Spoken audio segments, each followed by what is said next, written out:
Torkham border को महफूज बनाने के लिए पाकिस्तान ने अपनी हदूद में अफगान सरहद से 37 मीटर की दूरी पर गेट की तामीर के काम का आगाज किया तो अफगानिस्तान गुस्से में आ गया। हफ्ते और इतवार की दरमियानी शब अचानक बिला इश्तियाल फायरिंग शुरू कर दी, जिसका सिलसिला वक्फे से जारी है,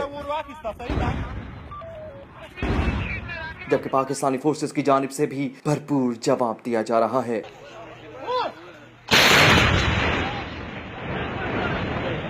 अफगानिस्तान ने मामले पर उल्टा पाकिस्तान पर ही चढ़ाई कर दी। अफगान वजारत खारजा ने पाकिस्तानी सफीर सैयद अबरार हुसैन को तलब करके शदीद एहतजाज किया और गेट की तामीर को मुआहदे की खिलाफ वर्जी करार दे दिया। उधर तीसरे रोज भी पाक अफगान तूरखम सरहद पर कशीदगी बरकरार है। तूरखम बाजार में बददस्तूर कर्फ्यू नाफिज है, जबकि लंडी कोतल बाजार को 2 दिन बाद खोल दिया गया है।